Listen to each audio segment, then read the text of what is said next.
자, 예레미야서 31장입니다. 예레미야 31장 10절에서 22절까지요. 오늘은 첫 번째 단락은 우리 이희금 집사님 읽어주시고요. 두 번째 단락 우리 이수 집사님, 나머지 셋째, 넷째는 우리 다 같이 읽도록 하겠습니다. 예, 이희금 집사님 먼저 보시죠.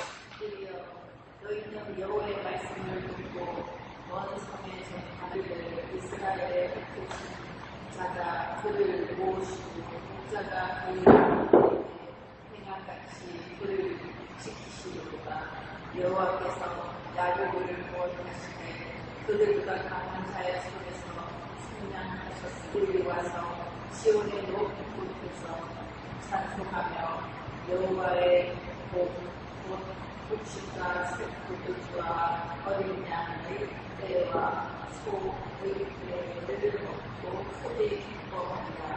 이자 그 신령은 눈의 동상 앞에 다시 분신보다 갈지어다.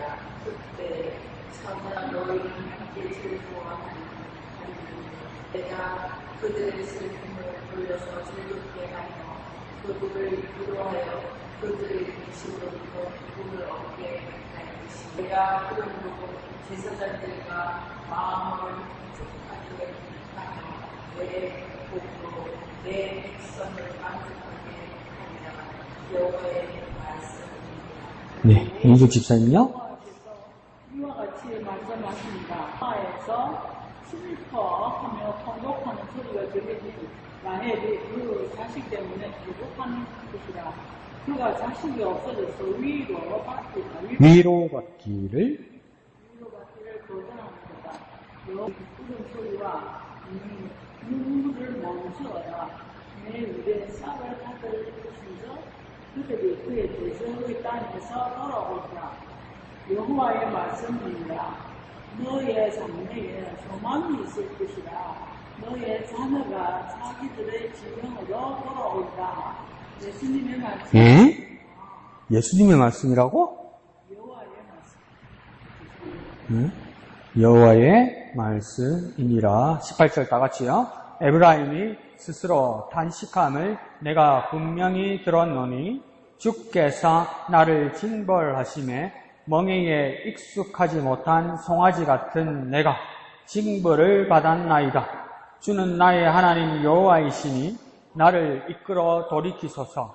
그리하시면 내가 돌아오겠나이다.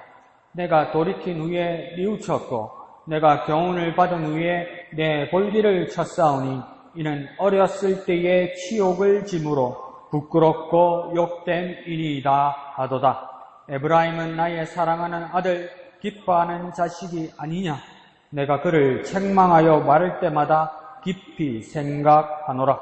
그러므로 그를 위하여 내 창자가 들끓으니 내가 반드시 그를 불쌍히 여기리라. 여호와의 말씀이니라. 처녀 이스라엘아, 너의 이정표를 세우며 너의 편말을 만들고 큰 길, 곧 네가 전에 가던 길을 마음에 두라. 돌아오라, 네 성읍들로 돌아오라. 반역한 딸아, 네가 어느 때까지 방황하겠느냐. 여호와가 새 일을 세상에 창조하였나니 곧 여자가 남자를 둘러싸리라. 아멘. 예레미야서 어렵다, 어렵긴. 예레미야서 어렵긴 어렵다. 다음 주 뭐 이렇게 가면 막 반어법, 풍미법 이런 걸 써가지고 문자 그대로 읽으면 정반대의 뜻으로 이야기하기도 해요. 그래서 내가 그걸 정리를 하면서 와, 진짜 어렵긴 어렵다. 오늘 마지막 줄도 보세요. 곧 여자가 남자를 둘러싸리라. 이게 세일을 창조한 거. 이게 뭔 말이에요, 이게? 여자가 남자 뒷공문이 쫓아다닌다는 뜻이요? 그래가지고 이렇게 책 같은 거 이렇게 찾아보면 여러 학자들이 이야기해놓은 거 맨 뒤에 뭐라 써놨는지 아세요? 난해구절이요. 써놨어요. 어렵다. 이런 내용. 그리고 오늘 여기도 보면 왼쪽 밑에도 보면 15절 중간에 보면 여호와께서 이와 같이 말씀하니라. 라마에서 슬퍼하는 통곡하는 소리가 들리니 라헬이 그 자식 때문에 애국하는 것이라 있잖아요. 이 사건이 안 맞아요. 사건이.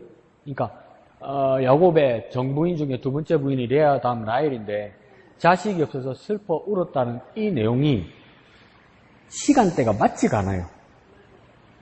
그러니까 라헬은 애 2명밖에 못 낳았거든요. 12명 중에. 요셉, 그 다음 베냐민을 낳았어요. 근데 자식이 없어 울었다면 요셉, 베냐민 전에 그럼 자식이 없어서 울은 건가? 이렇게 될 수는 있어요. 근데 왜냐면 베냐민 낳다가 죽었으니까. 근데 이게 어디에 적용되냐면 마태복음에 나중에 보면 헤롯이 동방박사 이야기를 듣고 기다리다 안 나타나니까 어떡합니까? 2살 이하의 애들을 다 죽이라고 그랬잖아요. 죽고 나서 이 말씀을 마태가 적용했거든요. 라헬이 라마에서 슬퍼하는 곡소리가 들리는데 이게 무슨 말일까? 어려워요. 근데 어려운 걸 우리가 손댔잖아요. 대단한 거예요. 알든 모르든 이걸 가지고 고민했다는 건 엄청난 겁니다, 여러분. 엄청난 겁니다. 훌륭하십니다. 수요일 와서 여기 머리 싸매고 있는 것만 해도 훌륭한 겁니다. 그냥 모르면 넘어가도 되는데 이 하나님의 말씀을 붙들고 있다는 그 자체가 얼마나 복된 겁니까? 사람은 생각이란 체계가 있기 때문에 어떤 것이든 건수를 만들어서 걱정하고 근심하고 염려하게 돼 있어요. 사람이 그렇게 만들어졌대요. 근데 바울이 그걸 탁 캐치를 해서 뭐라냐면 세상의 일을 염려하고 근심하는 건 나를 죽게 만든다고 이야기하죠. 그런데 뭐라고 합니까? 어차피 근심을 하는 거면 하나님을 위한 근심은 생명이 된다고 이야기해요. 그러니까 하나님을 위한, 하나님 말씀을 위한, 하나님 나라를 위한 근심은 어떤 걸까요? 쉽게 말해서 말씀이라 해도 이게 풀리지 않는 경우가 많단 말이죠. 하나님 뜻을 모르는 경우가 많단 말이죠. 근데 그걸 붙들고 고민하고 있는 그게 뭡니까?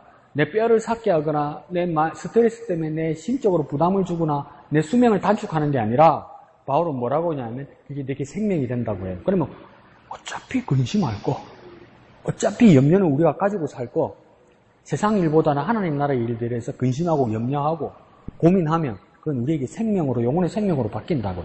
어차피 사람의 체계가 그렇게 생겨먹었대요. 너희 염려를 주께 다 맡기라 이러잖아요. 기본 전제가 뭡니까? 너희 염려를 모두 주께 맡기라 이 말은 기본 전제가 뭡니까? 타고나기를 염려하게 타고났다는 거예요. 그 염려가 없어지질 않는다는 거니까 주님께 맡긴다는 거죠.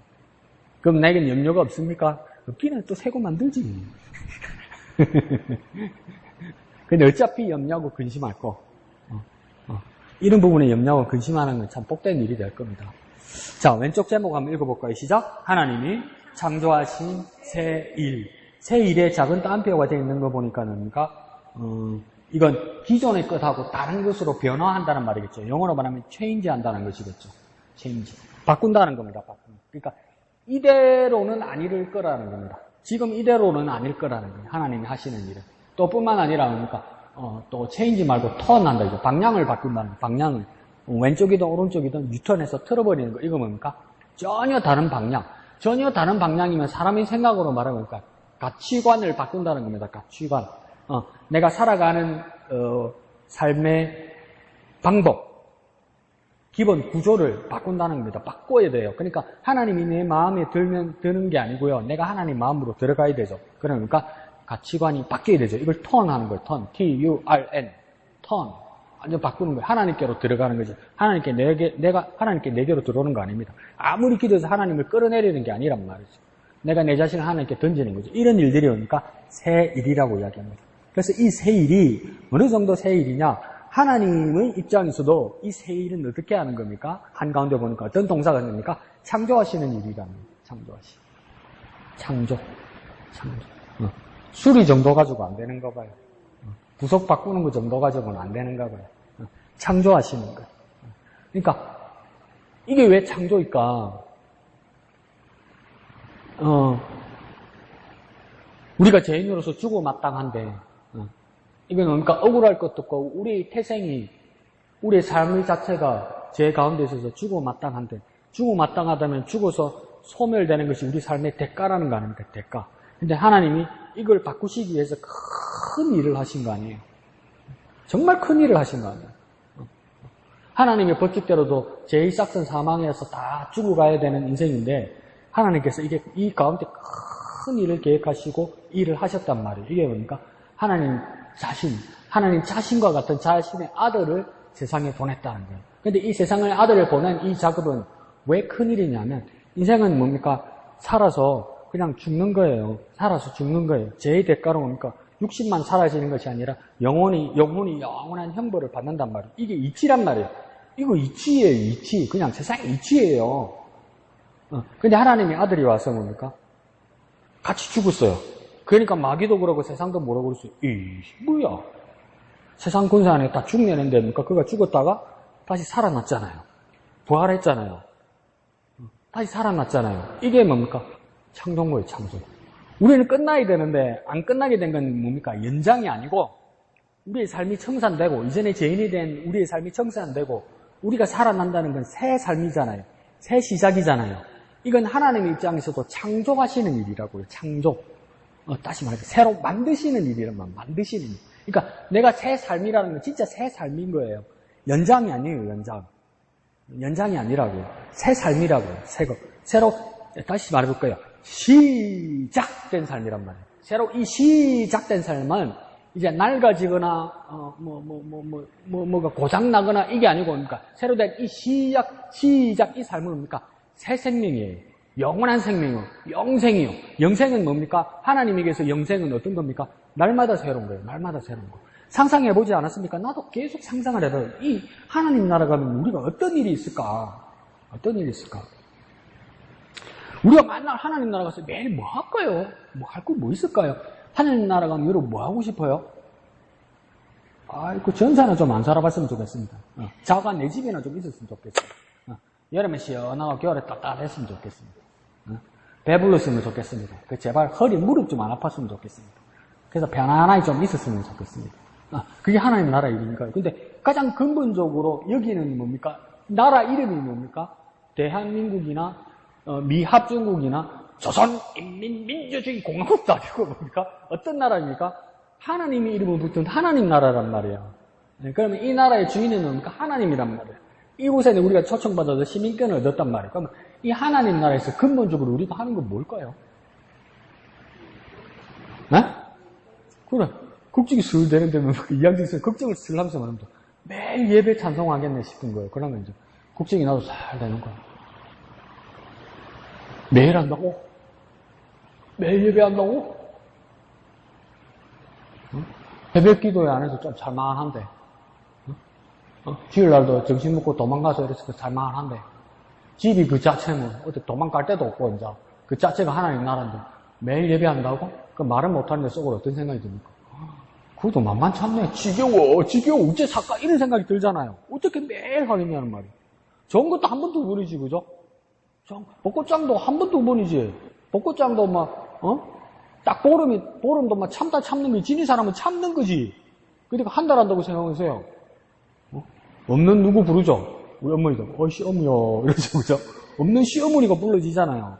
좋은 것도 잠시잖아요. 근데 하나님 나라에서 영원토록 찬양하고 예배한다고 생각해보세요. 그게 얼마나 끔찍합니까? 나도 그런 생각이 들더라고요. 지겨워서 어떡하지, 그러면? 근데 이게 그러니까 왜 지겹지 않을까요? 영원이라는 말이에요. 날로 새롭단 말이에요. 우리가 알 수 없는 그 신비란 말이에요. 그 일이 뭡니까? 하나님이 창조에서 시작되는 거예요. 그러니까 이 창조는 뭡니까? 이 구원은 뭡니까? 우리가 세상에서 죄인된 삶에서 하나님 나라로 옮겨지는 거죠. 이게 구원입니다. 옮겨지는 거. 전혀 다른 가치관, 전혀 다른 시간, 전혀 다른 마음, 전혀 다른 눈, 이게 보이는 거예요. 그러니까 이제는 내가 하나님 나라에 대해서 어떤 느낌이 드냐면 모르겠어. 진짜 모르겠어. 뭐 알겠어요, 여러분? 뭐 다이아몬드 금? 그거 어디다 갖다 팔아먹을 건데, 그거. 그거보다 더 귀한 거면 모르겠어. 모르니까 어떤 일이 있냐면 어떤 사람은 두렵겠죠. 왜냐면 기대가 되는 거예요. 내가 상상하지 못하는 그 놀라운 것이 이렇게 딱 있을 거라는 기대가 생기는 거예요. 기대가. 근데 누가 천국 갔다 해서 누구 봤다, 뭐 먹었다, 그것만 딱 듣고 있으면 큰일인데, 좋은 것도 하루 이틀인데, 사나흘인데, 인내 있으면 한 달인데, 이래 싶은 거예요. 우리 동산 갔다 와서 우리끼리 뒤에서 뭐라고 그러니까 목사님 내하고 막 은혜 받아주고 예배 오고 막 기도하면서 목사님 내 뒤에서 석 달 이러잖아요. 동산 가서 은혜 받아서 석 달 넘어가면 뭐가 신들을 해주더란 말이야. 그게 막 우리를 얼마나 힘들게 해요. 자신 스스로에게 얼마나 그걸 힘들게 해요. 자신이 실망스러울 정도로. 근데 하나님 나라가 사랑의 동산 정도 되면 어떡해. 하나님 나라니까 뭐 석 달은 아니고 3년, 그 3년이 어떻게 살 건데. 하나님 나라에서 지겨워서. 근데 그게 뭡니까? 하나님이 영원히 창조해서 진짜 우리가 상상할 수 없는 날마다 새로운 것이 있을 거란 말이에요. 근데 내가 그려줄 수도 없고 내가 설명할 수도 없는 거예요. 왜 설명 못할까요? 내가 모르니까. 모르는데 두려운 게 아니고 막 기대가 되는 거예요. 와, 내 상상을 넘어서는, 하나님 나라에는 내 상상을 넘어서는 그 놀라운 게 있겠구나. 그게 뭡니까? 하나님의 창조고 하나님의 새일입니다. 새일. 새일이 이게 뭡니까? 오늘 하나님께서 새롭게 날 만드셨으니까 내일은 이틀째고 그 다음은 사흘째고 내가 1986년도에 기도원에서 수련회 가서 모악산 기도원에서 내가 주님의 은혜를 받고 성령 받고 방언 기도했으니까 그때는 새날이었다. 1986년도 7월 그게 한 24일이나 25일 됐겠죠. 모악산 기도원 십자바위 밑에서 기도하다가 막 은혜 받아가지고 막 기도하고 밤을 새면서 기도했다. 그때 내가 거듭나서 새일이다.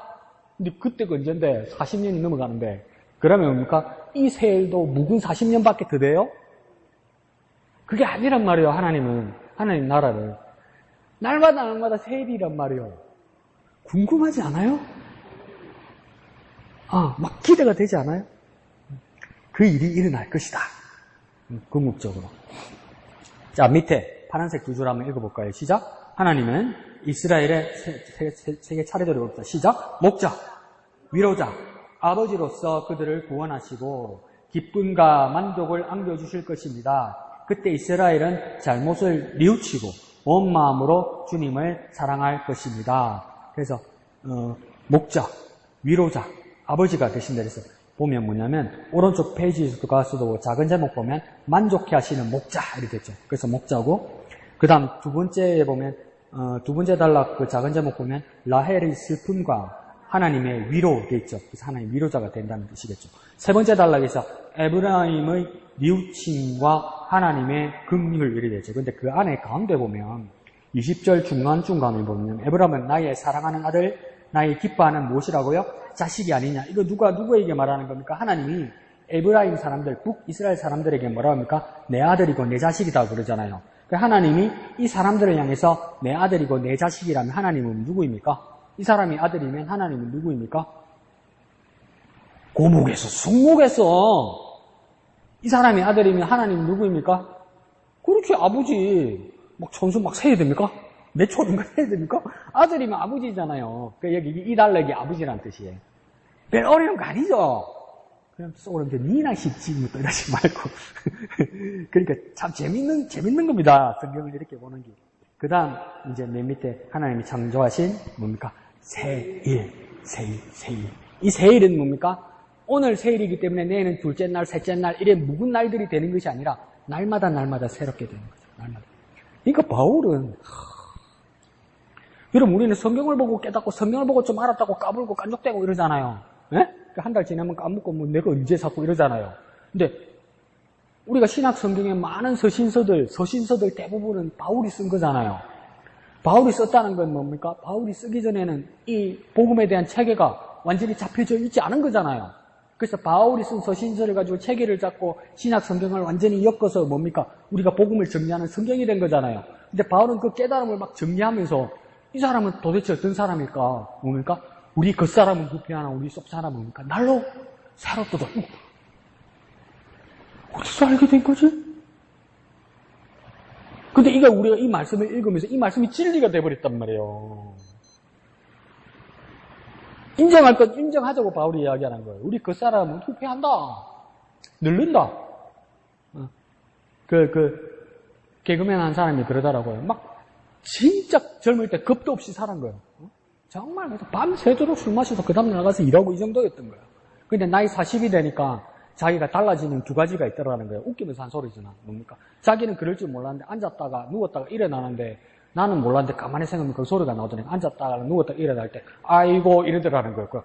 늙었구나. 그리고 뭡니까? 앉았다가 일어날 때는 뭡니까? 벌떡 일어났단 말이에요. 근데 이제는 일어나면 뭡니까? 오른손 짚고 왼손 짚고 일어나더란 말이에요. 나도 모르게. 그러니까 내 겉사람이 계속 후패해져 가는 것, 노쇠해져 가는 것은 바울도 뭡니까? 분명히 인정하자고 이야기하는 거예요. 그냐니까 내 속사람은요, 날로 새롭도다. 이거 뭡니까? 하나님이 창조하신 새일을 뭡니까? 날마다 자기 삶에서 경험하고 하나님 나라에 대한 소망입니까? 기대가 푹 쳐가지고 있는 거예요. 그 속에 뭐 하는 사람이지? 도대체 뭐 하는 사람이지? 근데 우리가 이 말씀을 하나님 앞에 기도하고 이 말씀을 이제 성경으로 읽으면 우리가 어떻게 됩니까? 감동이 돼서 동의가 되는 기라. 우리가 그 말씀을 읽으면 우리 뭐라 합니까? 아멘 하면서 뭡니까? 감동이 되는 기라. 그 믿음 없는 인간들은 뭡니까? 이게 먹고 이라고 더 강한 인간들은 뭐입니까? 에이, 그건 아니지. 우리 그러지 않는단 말이에요, 우리는. 참으로 그러합니다. 아멘입니다. 나도 이 소망을 가집니다. 이렇게 되잖아요. 그리고 오늘 우리 본문과도 비춰보면 뭡니까? 하나님이 창조하신 새일이란 말이에요, 새일. 새일이 막 우리에게 일어난단 말이에요, 우리에게 새일이. 그러니까, 내 겉사람이 나이 들어가면서 힘들어하는 거, 그건 당연하다는 거예요. 당연해요. 그렇지 않습니까? 내 속사람은 날로 새로워져 갈 거예요. 근데 더 구체적으로 합니까? 성령께서 내 안에 오셔서 역사하시고 말씀으로 깨닫게 하시면서 막 소망이 생기면서 더 새로워질 거란 말이에요. 그럼 날마다 나는 기도하고 날마다 성령을 의지하면서 날마다 뭐 해야 되겠어요? 주퇴해야죠. 그것도 싫은데 아우 징그러 저거 또 말하는 거 봐라 싶어도 날마다 말씀 봐야죠. 그럼 내가 새로워지는 거죠. 날마다 우리가 나이가 들수록 하나님의 말씀을 따라 날마다 새로워지지 않습니까? 나 느껴요.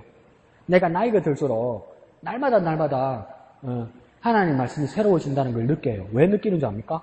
성령의 은혜가 알고 늙어갖고 기억이 잘 안 나? 잘 안 나? 이게 어제 읽었던 건가? 우리 집사님들 그 성경 문제집 제출하잖아요. 한 2번 그런 일이 있었는데 지난주에 또 그런 일이 있었어요. 저는 이제 이렇게 성경 채점을 하고 그 다음 제 컴퓨터에다가 저장을 해둡니다. 며칠 분 이분이 내셨다. 점수는 이 정도다. 그래서 점수 공개하고 그런 거 안 하잖아. 그래도 어느 정도 이렇게 진척이 있다. 이 부분은 참 이분이 어렵겠구나. 이 점수 그걸 해요. 그럼 날 맞춰서 한번 하고 이러잖아요. 그러면 다 표시가 돼 있잖아요. 근데 한 번은 또 보니까 다 하고 채점을 하고 딱 하는데 컴퓨터에 기록하려고 보니까 지난주에 했는데 지난주 걸 또 냈어. 이게 뭔 말입니까? 자기가 지난주에 한 걸 모르고 새롭게 또 푸는 거야. 억수로 웃는 사람 한 사람이 그랬어. 그러더니 요번에 또 그래.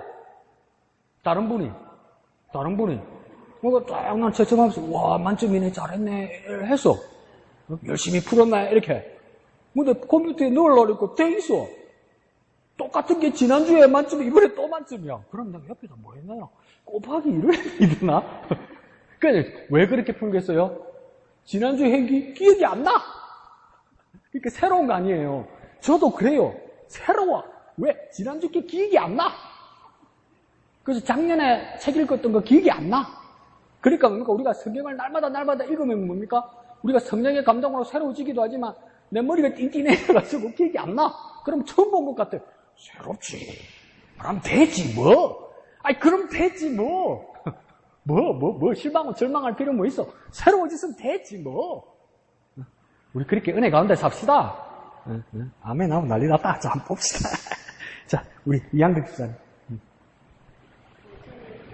엘미야를 이렇게 30장을 보면서 계속 여호와의 말씀이라는 말씀을 이제 좀 마무리해요. 그런 일에 그래서 우리가 생활을 하면서 어쩔 때는 기쁠 때도 있고 어쩔 때는 슬픈 날도 있고 화날 때도 있고 이렇지만 하나님께서 주시는 은혜는 참 엄청나게 많습니다. 그래서 오늘 이 에레미야를 읽으면서 이렇게 문제가 아니라요.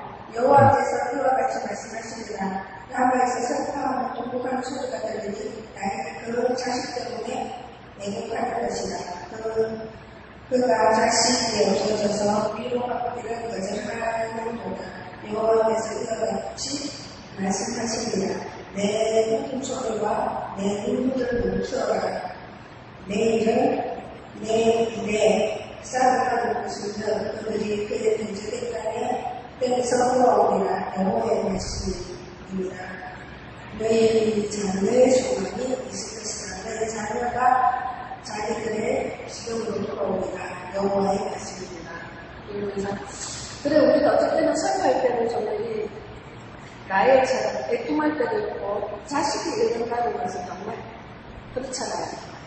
부모는 이렇게 가슴에 난 통에 통하고 하지만 또 하나님께서 그 위로의 또 말씀을 이렇게 주시는 말씀들을 이렇게 또 생각해 보면서 그래 우리도 정말 어떨 때 내통하는데 어느 정도인가 하는 것도 생각되고 오늘은 또 이달락에서는 정말 우리에게 축복 주시는 만족하게 하시는 하나님 모든 것을 하나하나 기쁨을 느낄 때는 이렇게 넘치도록 이렇게 만족하게 하시는 하나님이시고 그 슬픔 가운데서도 우리를 위로하시는 하나님 그냥 그런 많은 열구적인 우리 모습이 아니라 다시 회복시켜주시는 하나님 그래서 오늘은 기쁨과 슬픔에 대해서 이렇게 한 달씩 보면서 그래 하나님께서는 기쁠 때도 우리에게 좋은 것을 또 말씀으로 주시지만 또 슬플 때는 위로의 말씀을 우리를 또 이렇게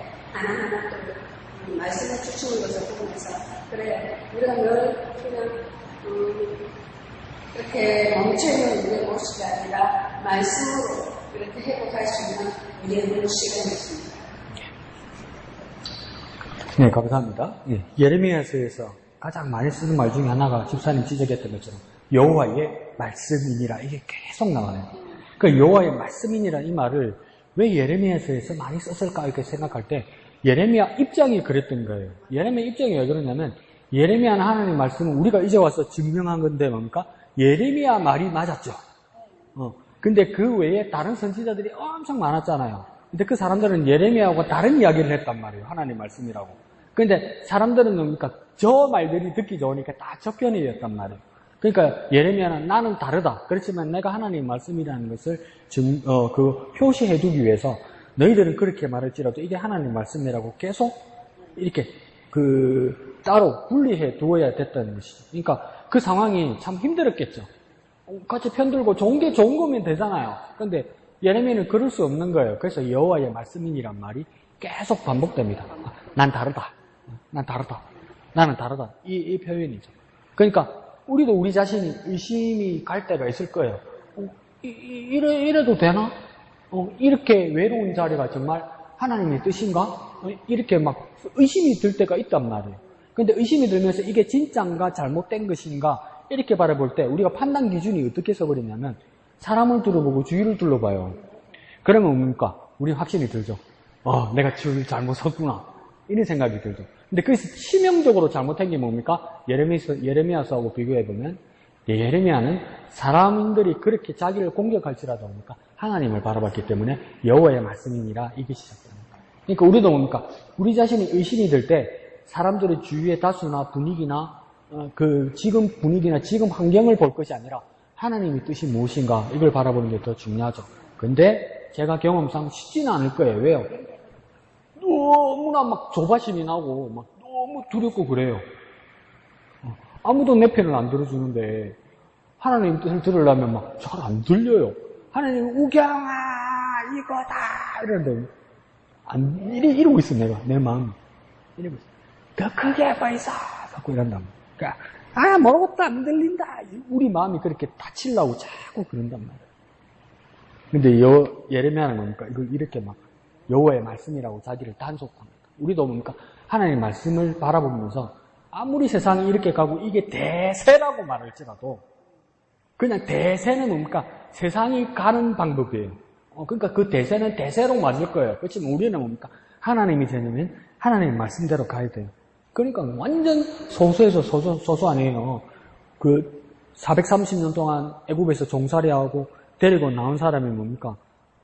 남자 장정만 60만이니까 곱하기 4하면 6, 4, 24, 한 240만 가령으로 추정이 된단 말이에요. 자, 200만으로 추려 잡읍시다.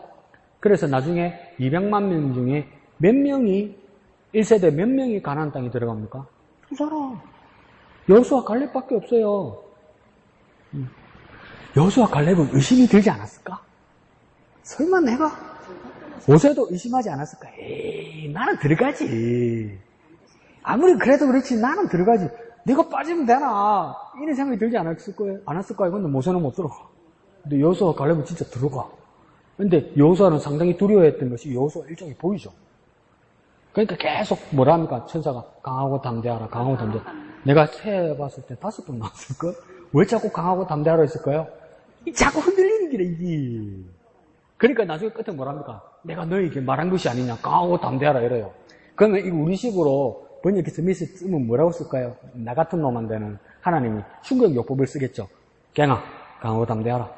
근데 뭐 대강들어, 야, 이 새끼야, 눈 뜨고, 내 봐라, 갱아, 강하고 담대하라. 예, 쳐다봐라니까, 강하고 담대하라. 겁이 질라고, 예. 그러니까 뭡니까? 내가 너에게 말한 것이 아니냐, 강하고 담대하라 할 때는 뭡니까? 강하고 담대하라니까! 이런 상황이었단 말이에요. 근데 뭡니까? 여호수아는 들어가게 되었죠. 그러니까 우리 상황에서 항상 그런 상황이 옵니다. 그러나 여호와의 말씀, 그게 중요하죠. 그래서 첫 단락에서 10절에서 14절 단락에서는 참 희한한 것이 있어서 내가 줄치기를 했죠. 10절 시작할 때 이방들이여 너희는 여호와의 말씀을 듣고 하면서 말씀으로 시작했어요. 근데 끝에 14절 끝에 가면 뭡니까? 내가 내 길을 보러 네 제사장들의 마음을 흡족케 하며 내 복으로 내 백성을 만족케 하리라. 끝에 뭡니까? 여호와의 말씀이라. 그러니까 첫 단락이 어떻게 됩니까? 말씀으로 시작하고 말씀으로 끝납니다. 여호와의 말씀으로 시작하고 여호와의 말씀으로 마무리 짓습니다. 우리의 삶도 뭡니까? 여호와의 말씀으로 시작해서 여호와의 말씀으로 마무리 지어야 돼요. 그런데 참 우리에게도 믿음 좋으면서도 끝부분이 어떻게 되냐면 우리가 두렵고 어려울 때 진짜 아무것도 없고 막막할 때 하나님을 의지하고 여호와의 말씀을 붙들고 의지해요. 그래서 하나님 역사하세요. 놀라운 일이 일어나요. 그럼 사람들이 다 쳐다볼 거 아니에요. 그럼 여호와의 말씀으로 성공하고 승리하고 나서 뭡니까? 와, 세상 가운데서 나오는 거예요. 하나님 잊어버리고 하나님 죽어가지고 막 먹으라 마시라 부어라 놀자 막 내일은 없다 막 이러는 거예요. 이게 하나님 말씀을 시작해서 세상에서 죄송합니다. 세상으로 나자빠져 버리는 거예요. 그냥 흥청망청 나자빠져 버리는 거예요. 모든 사람 대부분의 사람들이 간증이 그거예요. 내가 어렵고 힘들고 두렵고 완전 망하고 바닥을 치고 있을 때 주님이 뺏기니 주님이 응답하셔서 온 세계에 온 세상에 온 주식시장에 온 뭐 사업장판에 내가 막 탑을 꺾었습니다. 할렐루야! 이러고 끝나잖아. 뭐 이게? 그런데 여기는 뭡니까? 여호와의 말씀으로 시작해서 여호와의 말씀으로 마무리 짓습니다. 우리가 여호와 말씀으로 시작해서 능력으로 그 승리를 하고 나면 돌아갈 자리는 여호와의 말씀의 자리지 딴 자리가 아니에요, 여러분. 그거 받아와가지고 딴 데다 써먹는 거 아니란 말이에요. 야, 그래서 그러니까 내 형광펜으로 말씀에다 동그라미 위에다 치고 밑에 말씀에다 동그라미 치고 줄 쫙 이봐 연두색 그어놨잖아. 밑에 써놨지. 줄은 잘 친다. 써놨지. 그 다음 집사님이 말한 것처럼 15절에서 16절은 이거 어떻게 하냐면 15절 끝나는데 16절 시작하는 데다가 뭘 쓰면 되냐면 이렇게 해서 뭘 쓰냐면 빨간색으로 그러나 이렇게 씁니다. 그러나 16절 시작하는데 15절 끝나는데 언니 여기 15절 16절 있잖아요. 언니 자 그래서 16절 시작할 때 뭡니까? 그러나 그러니까 15절 상황하고 16절 상황 완전히 바뀌어버리잖아요. 15절은 그러니까 라헬이 슬피 울며 자식이 없어 울고 막 울잖아요. 근데 16절에는 뭐라 합니까? 내가 다 갚아줄게, 네 회복되게 해줄게 이렇게 되잖아요. 그러니까 아무리 슬퍼하고 라헬처럼 고가고 어렵고 두려워할지라도 그 다음 15절 끝나고 16절 시작할 때 그 앞에다가 뭡니까? 빨간색으로 그러나 하면서 16절이 시작되는 거예요. 뭡니까? 내 눈물을 멈춰라. 네 눈물을 멈춰라. 그 다음 네 싹을 받을 것이다. 이 뭡니까? 싹을 대가 받을 것이다. 보상을 받을 것이다. 내가 보상해 줄게 이 말이죠. 그 다음 뭡니까? 그들이 이 말은 뭡니까? 포로 이스라엘이 포로되어서 포로로 살고 노예로 살고 있지만 그의 대적의 땅에서 그 뭡니까? 바빌론 종살이해야 되는 땅에서 돌아오리라. 어디로 돌아간다고요? 고향으로 돌아온다고요. 아니, 집에 가자 하면 제일 좋지. 군인들 짝대기 하나 때 서추가 내준다고 집에 간다 하면 잠 못 자지. 근데 뭡니까? 종살이 70년 동안 종살이 하다가 집에 가자 이러는 거야. 집에 가자. 뭐랍니까? 그래서 약속합니다. 뭡니까? 집에 가자. 누가 그러더노? 16절 끝나니까 뭐랍니까? 여호와의 말씀이니라. 그러니까 집에 가자. 그러니까 누구 어려는데 하나님 손잡고 집에 가자. 손잡고 가는 거예요. 하나님이. 그 이야기예요. 이게. 슬퍼서 끝났다 망했다 죽었다 막 라헬의 슬픔이 막 15절에 이게 있잖아요. 그건 현실이었단 말이에요. 진짜 그랬단 말이에요. 70년 동안. 근데 16절에 시작하면서 그러나 이러면서 하나님께서 뭡니까? 눈물을 멈추라. 그만 울어라. 뚝뚝 싹쓸 네가 받을 것이다. 이제 대가를 받을 것이다. 이제 보상받을 것이다. 그들이 포로되었던 이스라엘 사람들이 그의 대적의 땅에서 곧 바벨론의 그 지배국에서 돌아오리라.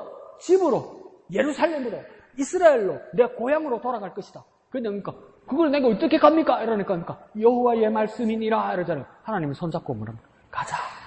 가자, 집에 가자. 집에 가자. 누가 막을 거야? 누가 막을 거야? 뭡니까? 국회의사당에 국회의원들이 막 어떤 그 시위하고 그러다 어떤 소수당이 이렇게 막 그 표로는 어려우니까 막 이제 국회의사당 현관에 나와서 뭐 각성하라 이런 거예요. 그러니까 이제 이제 국회의장하고 권력자가 뭐냐면 이제 보내라 이러는 거죠. 그러니까 국회 경찰들이 이제 이렇게 밀러오는데 뭡니까? 오선 국회의원이 딱 가갖고 뭐라냐면 다른 것도 안 했어. 딱 채워서 비켜! 이러니까 손 하나 못 떼더라 그러잖아요. 4선 5선 국회의원이니까 그 자신감 있잖아요. 자신감. 4선 5선이면 할배지. 7, 80 안 됐겠어요? 그런데 막 경관들이 뭡니까? 젊은 국회의원들 딱 끄집어내는데 뭡니까? 그 할아버지가 딱 와가지고 경관들 딱 채우면서 야 비켜! 이러니까 꼼짝 못 하더라는 거 아니에요. 손 못 대고 다 손 놓고 가더라는 거예요. 그런데 뭡니까? 우리가 이스라엘 백성들이 포로되었다가 짐 싸고 집에 가는데 뭡니까? 하나님이 손잡고 있는데 니 어디 가노? 뭐 어디 가노? 니 어디 가노? 못 간다 이럴 때 하나님 뭐라고 했습니까? 야 비켜! 이래 이씨. 우리 애 데리고 집에 가는데 어디서 이렇게 된 거란 말이에요. 이게 이 상황이. 우리가 어떤 방황하는 길과 어려움과 제된 길과 제약의 힘과 악한 힘들이 우리가 끌고 갈지라도 주님 다시 우리에게 집에 가자고 그러실 거예요. 우리 본래 자리로 돌아가자고 이야기할 거예요. 그래서 16절에 시작하는 것처럼 그러나 하나님 뭐랍니까? 집에 가자. 갱아 집에 가자. 우리 아버지가 아파서 막 사경을 헤매면서도 계속 한 말은 그거밖에 나중에 없었어. 할매가 그게 꿈인가 봐. 갱아 집에 가자. 그건 내가 한이 되지. 너무 미안하지. 이 집에 가면 돌아가실 거 아니에요. 그것도 아니지. 지가 감당이 안 되니까, 내가 감당이 안 되니까 그래서 그것도 있지. 함께. 하여튼 집에가 그래 가고 싶어. 집에가. 나이가 들어도 집에가 그래 가고 싶어. 못 가게 하면 가고 싶어. 집에 있으라 하면 티 나가려고 하는데. 근데 뭡니까? 하나님이 집에 가자고 그러면.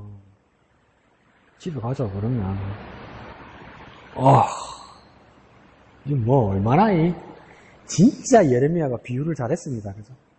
놀랍습니다. 근데 이걸 뭐랍니까? 70년이 이렇게 될 거야. 그러니까 절망하지 마, 이러는. 절망하지 마.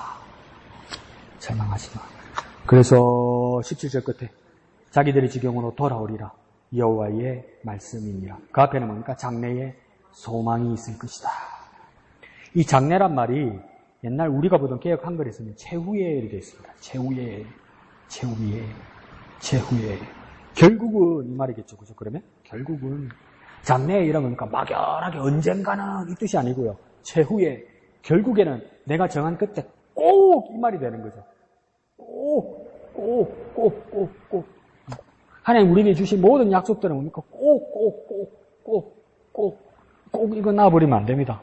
그러면 진짜 견딜 수가 없습니다. 막연하게 기다리면 견딜 수 없습니다. 이거 누가 견디겠습니까? 꼭 주시는 주님의 은혜를 바라는 저와 여러분 됩시다. 좋습니다. 예, 목사님. 16절에 보면 이 울음소리 멈추어라. 울지 마라라고 얘기하는데 꿈을 당하고 고통당하는 사람은 울지 마라고 하는 그 말씀을 책임하고 무승히하고 그런 말이 없죠. 근데 이제 가면 70년 뒤에나 되도록 그 긴 고난의 그 길의 그 시작에 울지 마라. 그런데 사람의 얘기는 변화시킬 수 있는 능력이 하나도 없으니까 어차피 울지 마라라고 하는 그 말이 너무나도 무책임하게 너희들에게 느껴질 수 있고 무성의하게 느껴지긴 하지만 하나님께서 울지 마라라고 하는 이 의미는 근본적으로 변화시킬 수 있는 하나님의 그 은혜와 능력이 있기 때문에 그분은 그 말을 하실 수 있는 분 아닌가 라는 수긍을 하기는 했어요. 그러면서 남아있는 그 악다구니 같은 슬픔도 없잖아요. 근데 하나님께서는 그 20절에 보면 그를 위하여 내 천사가 들끓으리라고 하면서 그러니까 초기를 치시면서 본인 마음으로 그냥 애간장이 끊어졌거든요. 이제 19절에 뉘우치고 뭐 잘못했다가 회개하니까 더더욱 그런 마음이 생기실 것 같아요. 이 눈물을 그리고 우리가 울어야 할 상황을 하나님께서 모르시느냐? 그건 아닌 것 같아요. 하나님께서는 아시는 것 같아요. 아니 아시지요. 아실 뿐만 아니라 애간장이 끊지요. 부모가 자식에게 나듯이 하는 그 애간장이 하나님의 그런 마음 아닌가. 그렇게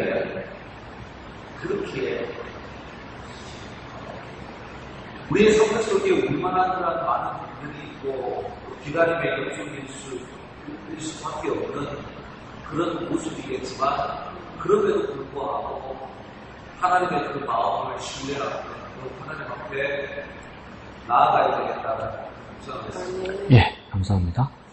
그래서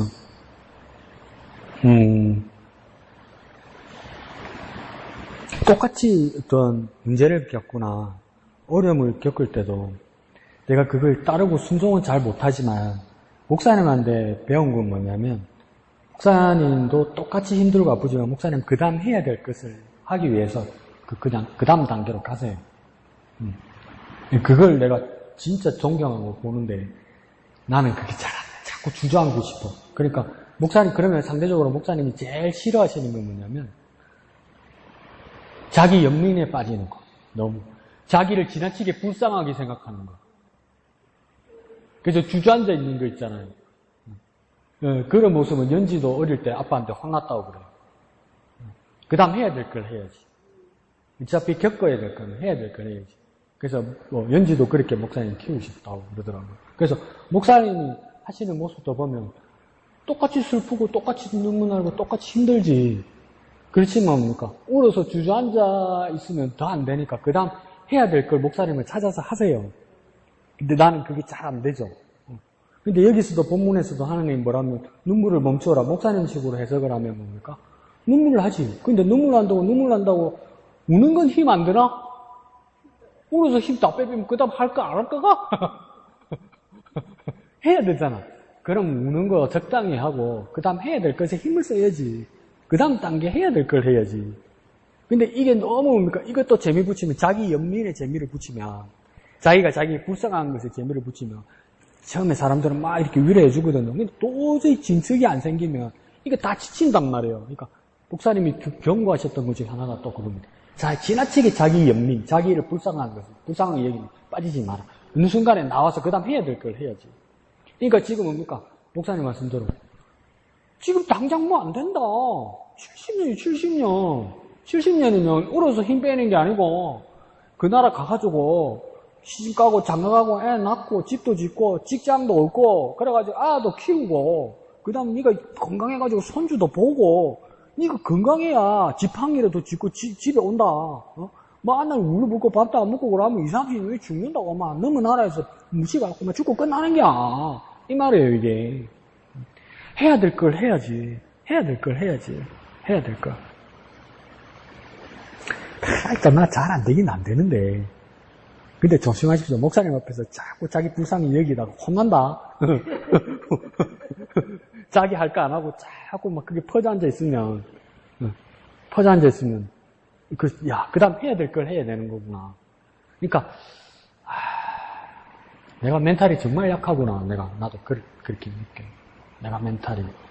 그 다음 해야 될 걸 해야지, 그래도. 해야지. 이금지 씨, 양기 집사님도 봐도, 교회 앞에 오면 사람 앞에서 안 울거든. 절대 안 울거든. 그 뒤에서 보면 눈물 훔치는 거 보일 때 있지. 그래도 자기 할 것을 먼저 찾죠. 교회에서도. 여러분들도 그렇게 해야 되는 거죠. 아이고, 내 집 꼬라지가 이래 됐는데, 내 상황이 이런데, 내가 이래 아픈데, 내한테 뭐, 이렇게 하면 일이 안 돼요. 서운할지 모르겠지만, 그 다음 단계로 넘어가야 돼. 해야 될 걸 해야죠. 그런 부분에서는 눈물을 멈춰라. 이거 아주 중요한 말이죠. 그리고, 꺽쇠를 한번 넣으면, 18절에 보면, 에브라임이 스스로 탄식함으로 내가 분명히 들었노니, 그 다음 주께서 시작되죠. 주께서 이게 큰 따옴표 치는데요. 큰 따옴표. 꺽쇠를 쓰는 게 큰 따옴표. 그 다음 어디다 마치냐면 19절 끝에 20절 바로 앞에 이게 큰 따옴표 마침표를 하면 돼요. 그러니까 하나님께서 이걸 봤단 말이에요. 그런데 에브라임 사람들, 옛날 북이스라엘 사람들이 이거 하나님 앞에 회개하는 모습이에요. 회개하는 모습.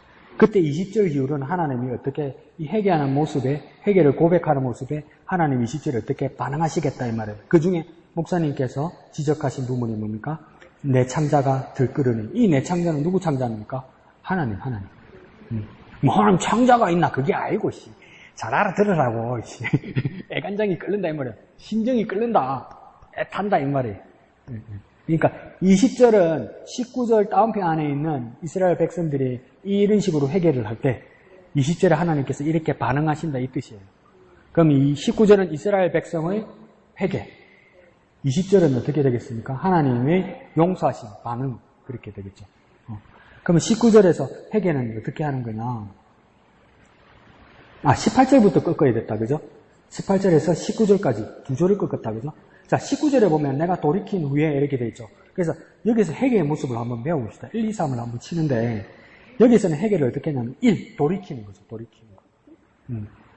2. 뉘우치는 거죠. 따라가면 되죠. 그죠? 그 다음 3은 뭐냐, 그 밑에 줄에 교훈을 받는 거죠. 3. 교훈. 4. 그 다음 뭡니까? 내 볼기를 친다. 자, 1. 돌이키는 거. 2. 뉘우치는 거. 3. 교훈을 받는 거. 4. 볼기를 치는 것. 이게 어떻게 회개의 모습이냐면 첫 번째는 뭐냐면요. 자리를 바꿔야 된다는 거예요. 회개하는 사람은. 여전히 죄인이 자리에 있으면 안 돼요. 방향은 틀어야 돼요. 하나님께로. 그게 돌이킨다는 거죠. 방향을 돌이킨다. 방향을 바꾼다는 거죠. 그 다음 두 번째 회개는 뭐냐면 뉘우쳐야죠. 자기 죄가 잘못되었다는 것을 알고 뉘우쳐야죠. 내가 뭐 잘못한 건 없는데 미안하게 됐습니다. 그게 뭐지 회개야 그게.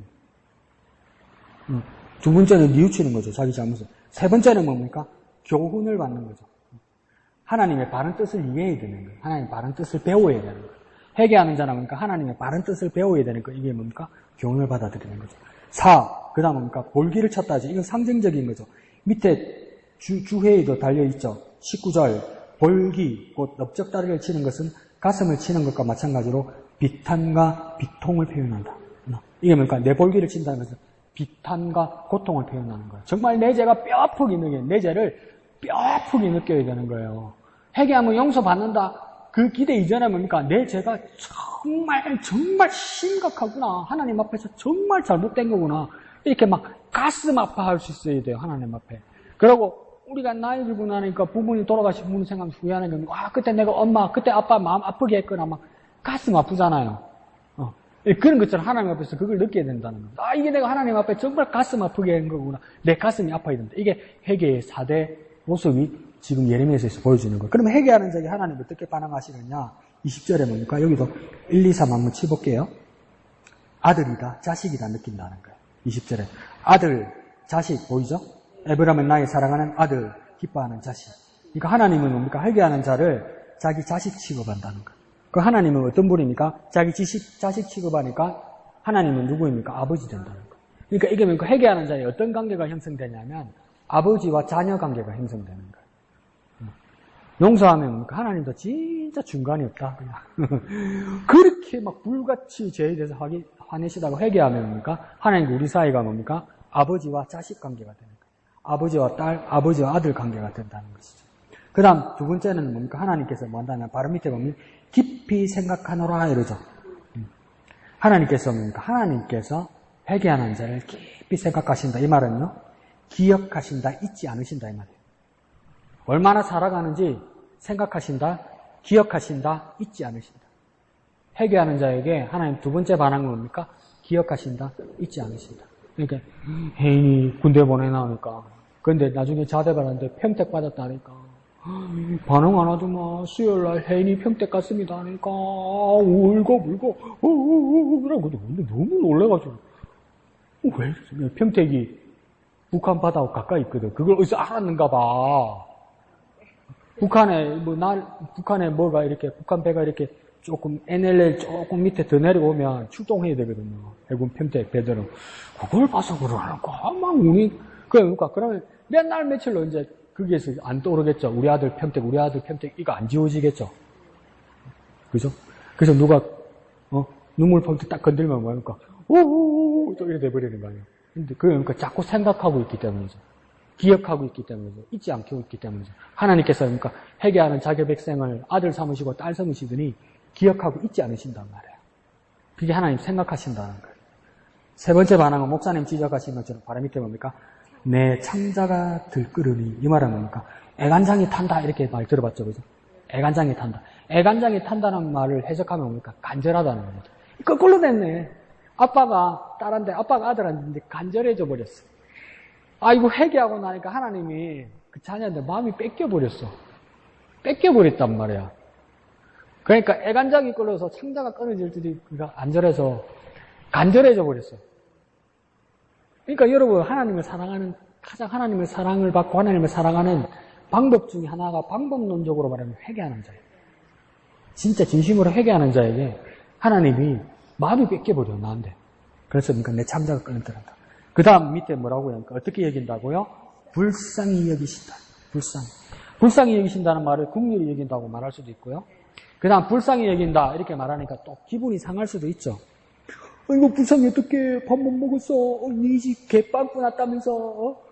니네 마누라 바람 났다면서. 니네 아들 가출했다면서. 아이고 불쌍해. 기분 나쁘지. 진심이야 이래 싶으잖아요. 그거 왜 했습니까? 내하고 수준이 비슷하거나 내보다 밑인 게 날 불쌍히 뭐 기분 나빠. 사람은. 그래서 잘못 동정하면 기분 나빠. 내 동정하나 니가 감히 이래 되잖아요. 근데 하나님 우리에게 동정하신다 할 때 하나님 우리를 불쌍히 여기십니다. 근데 그 불쌍히 여기십니까?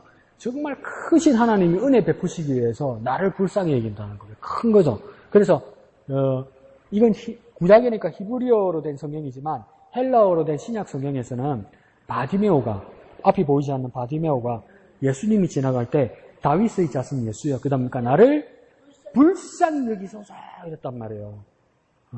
근데 이 불쌍히 여기소서란 말이 헬라어로는 뭐라고 써있니? 엘렐레오라고 쓰거든요.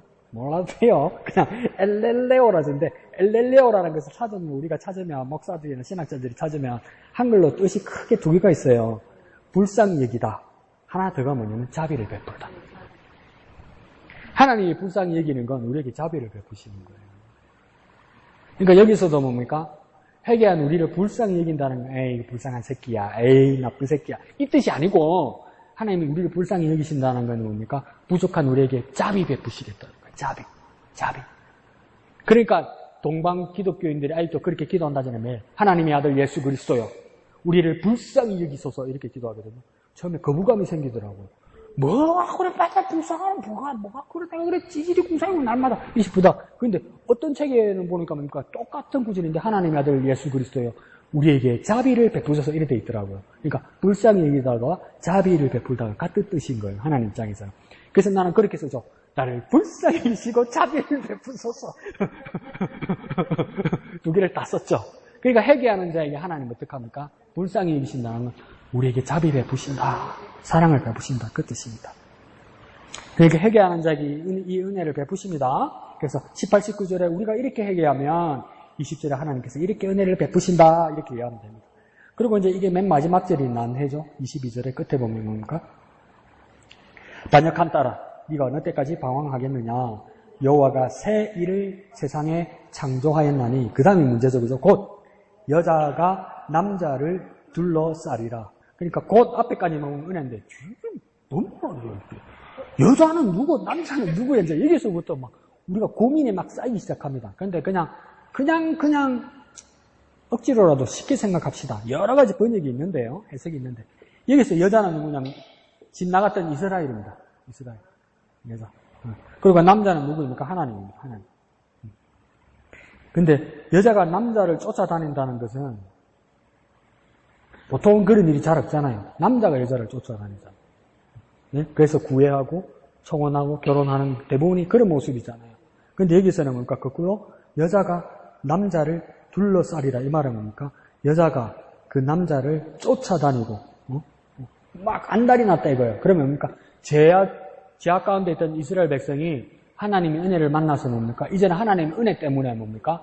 하나님을 쫓아다닌다는 거예요. 그러니까 하나님을 깨닫고 하나님을 발견하고 하나님을 사모하고 이런 하나님의 새로운 시대, 새로운 세상이 된다는 거예요. 새로운 시대, 새로운 세상에서는 하나님 은혜를 베푸신 후에 그 은혜를 받은 자들이 하나님을 열망하고 하나님을 바라보는 시대가 된단 말이에요. 하나님이 베푸신 은혜에 대해서 반응하는 시대가 나타난단 말이에요. 그 세상이 뒤집어지고 세상이 바뀐단 말이에요. 바뀐 세상이네요. 바뀐 세상. 바뀐 세상. 은혜 받은 사람이 막 안달나는 거예요. 그러니까 그것도 뭡니까? 둘이 좋아하고 사랑하다가 여자가 완전 남자한테 빠져가지고 막 쫓아다니는 게 있잖아요. 목사님 스토커 말고, 에이 스토커 말고 진짜 좋아하는 거 있잖아. 만나기 전에 자기 뭐해? 자기 뭐해? 자기 뭐해? 그래서 밥 먹어서 자기 뭐해? 회사에서 일하고 있어. 자기 뭐해? 커피 마시고 자기 뭐해? 그러니까 나도 짜증나. 만날 뭐 하겠어? 그냥 있지. 그러다 보니까 이사 궁금하니까 자기 뭐해? 자기 뭐해? 이러잖아요. 그럼 우리는 뭡니까? 주님을 사랑해서 주여, 주여, 주여, 주여 매번 주님, 주님 이렇게 부른 적이 언제냔 말이에요. 근데 주님을 사랑하는 그런 새 일을 하는 새 시대가 올 것이다. 그날을 바라보고 그러면 그 새 시대는 어떻게 오는 것이냐? 하나님께서 창조하신 그 새 일에 우리가 제대로 반응할 때 그 새 시대, 새 나라가 이루어진다. 어떻게 반응하느냐? 날마다 주님을 사모하는 거예요. 날마다 주님을 부르는 거예요. 여자가 남자를 쫓아다니듯이 날마다 우리가 합니까? 주님을 사모하고 주님을 대망하고 주님을 열망하는 거예요. 나는 주님을 어떻게 사모하고 주님을 어떻게 열망하고 주님을 어떻게 대망하랍니까? 여러분 어떤 모습으로 구체적으로 열망하고 대망하랍니까? 그럼 또 이런다 주님을 진심으로 사랑하랍니다. 그 말고 진짜로 뭐 할 거냐고. 뭐 할래요? 오늘 밤부터 당장 뭐 할래요? 주님을 진짜 사랑하는데 뭐 할래요? 일본 사람들은 미신이 막 옛날 그 미신 그게 꽉 차 있어 놓으니까 목사가 그걸 바로 잡지는 못했는데 그 마음이 갸륵해서 처음에 받아줬는데 뭡니까? 주님을 너무 사랑하니까 이 여자 일본 여자 그리스도인이 어떡합니까? 자기 집에다가 밥 먹을 때 꼭 밥 한 그릇을 따뜻하게 쓰는. 왜? 주님이 항상 주님을 부르니까 그러니까 밥을 넣고 숟가락 얹고 주님 드세요. 당장 못 뭐라 하겠더라는 거예요. 뭐라 해야지 사실은. 그러다 보니까 그렇게 뭔가 하더라는 거예요. 저 여러분 뭐 하랍니까? 이제 당장 주님을 어떻게 하겠습니까? 주님을 대망한다 열망한다면? 뭔가 다른 게 뭐가 하나 있어야 돼요. 구체적으로 뭐 하랍니까? 오늘 밤에? 주님을 사랑하면서 구체적으로 뭡니까? 매일매일 말씀 보고 매일매일 기도하고 매일매일 주님 부를 수 있어야 돼요. 진짜 주님 어디 안 가셨죠? 이런 마음으로. 옛날에 오관선 목사님이 10년 전에 침례신학대하고 와서 세미나인데 세미나에도 아니지 자기 간증이었지. 저 어디 산에 기도원에 가가지고 성령 받고 방언 기도하고 왔는데 몇 날 며칠을 집을 배우고 오니까 사모님이 참다가 목사님 바가지를 끌더라는 거예요. 그러니까 지금 오관선 90 넘었죠? 살아계세요. 돋보기 안 써. 내 눈으로 성경 봐. 근데 그게 옛날 뿐이잖아요. 그러니까 지금은 그럼 큰일 나지. 근데 뭡니까? 사모님이 바가지를 끌으니까 참다가 자기는 기뻐서 막 주님 안 잊어버리려고 성령이 계신 걸 안 잊어버리려고 성령님 계시죠 나온 게 기뻐서 내려오는데 집에 며칠 만에 오니까 사모님이 짜증이 나가지고 화를 내니까 사모님이 바가지를 끌으니까 사모님을 뺨을 딱 때리고 있어요. 그러면 안 되지. 근데 옛날에는 가부장적인 할아버지들이 그 어거지들이 있었잖아. 그러고 나니까 자기가 사모님한테 미안한 게 아니고 뭐랄까 원성 목사님. 내가 혈기 내서 성령이 떠나셨나 싶어서 안 가셨죠? 얼랄랄라 안 가셨죠? 얼랄랄라 이러더라는 거 아니에요. 무서워가지고 떠나시는 거 싶어서 마누라 때려가지고 혈기 내서 마누라 때려가지고 성령님 떠나시는 겁니다. 성령님 안 가셨죠? 얼랄랄라 안 가셨죠? 얼랄랄라 이러더라는 거예요. 그걸 확인하려고 뭘 했잖아요. 안 때리는 게 제일 잘한 거지만 때렸으면 잘못했다고 비는 게 잘하는 거지만 저와 여러분에도 진짜 하나님을 사모하고 하나님 나라를 열망하고 여자가 남자를 바라보고 쫓아다니듯이 하나님을 사모하고 남마다 확인하는 방법이 뭐냐는 거예요. 뭔가 해야 된다는 거예요. 삶이 바뀌고 방향이 바뀌고 가치관이 새로 생겨야 된다는 거예요. 뭡니까? 막 밤에 잠을 막 내일 아침 막 기대가 돼서 내일 아침 새 목요일 거, 새 금요일 거, 귓개가 뭘까 막 보는 사람 있나? 아니지. 펴면서 뭔가 지겨워. 우경아 죽어라. 네가 죽어야 큐티 안 한다 이러고 있나? 그렇지. 하는 거 보니까 조금 하는구나. 자, 안 그러면 뭡니까? 막 뭘 하든가 간에 주여. 주님을 바라보고 있나? 내가 밥을 대하고 밥 먹을 때도 주님 주신 이 감사한 식사, 주님 정말 감사합니다. 주님 때문에 감사하고 주님 때문에 기뻐합니다. 이런 기쁨이 있나? 막 삶에서 주님을 찾아야 돼요, 여러분. 이제 찾아야 돼요. 뭡니까? 여자가 남자를 둘러싸듯이 막 쫓아다니듯이 뭐 하긴 하는 새 일이 일어나야 돼요. 그거는 뭡니까? 여러분 각자가 다르겠죠? 그거는 뭡니까? 여러분이 만들어내고 여러분이 지금 밑에다가 써서 오늘 밤부터 당장에 실천해야 되는 거예요. 실천해야 되는 상황이에요. 실천. 뭐라도 쓰세요. 눈 마주치고 고기랑 까딱까딱하고 볼펜은 안 쓰는 사람 있으면 안 돼요. 그 실천하셔서 주님 앞에 영광 돌려드리는 저와 여러분 되시기를 예수님 이름으로 축원드립니다. 이 시간 다 같이 기도하겠습니다. 주님, 새 일을 창조하신 주님, 내 삶이 바뀌고 내 방향이 바뀌고 내 가치관이 바뀌고 내 생각하고 기억하는 모든 것들이 주님만을 바라보는 우리가 되게 하여 주옵소서. 회개하고 삶을 바꾼 우리에게 애끌듯이 우리를 사랑하시고 우리를 자녀 삼으신 그 주님을 날마다 생각하고 날마다 기억하고 날마다 부르며 날마다 확인하는 우리의 삶이 되게 역사하여 주시옵소서. 다 같이 기도하겠습니다. 거룩하신 아버지 하나님 은혜를 감사합니다. 우리 삶 가운데 주님을 확인하는 우리의 삶이 되게 하여 주옵소서. 주님을 부르는 우리의 삶이 되게 하여 주옵소서. 주님과 함께하는 우리의 삶이 되게 주님 역사하여 주시옵소서. 주님 인도하여 주시옵소서. 주님 역사하여 주시옵소서. 거룩하신 아버지 하나님 은혜를 감사합니다. 새 일을 창조하신 주님, 새 나라를 여시고 새 시간을 주시고 새 눈을 열어서 주님을 바라보게 하신 주님, 그 주님의 은혜에 감격하여 그 주님의 은혜에 응답하여 이제 우리가 주님만을 바라보기를 원합니다. 여자가 남자를 둘러싸며 정말 사모하는 모습처럼 우리가 주님만을 바라보며 주님만을 확인하며 주님을 부르는 우리가 되기를 원합니다. 주님을 느끼는 우리가 되기를 원합니다. 주님을 경험하는 우리가 되기를 원합니다. 주님을 인정하고 고백하는 우리의 삶과 우리의 입술과 우리의 마음과 우리의 모든 것이 되기를 원합니다. 주여, 우리의 삶이 그렇게 변화되게 역사하여 주시옵소서. 모든 것을 감사드리며 거룩하신 예수님의 이름으로 기도합니다. 아멘. 하늘에 계신 우리 아버지의 이름을 거룩하게 하시며 아버지의 나라가 오게 하시며 아버지의 뜻이 하늘에서와 같이 땅에서도 이루어지게 하소서.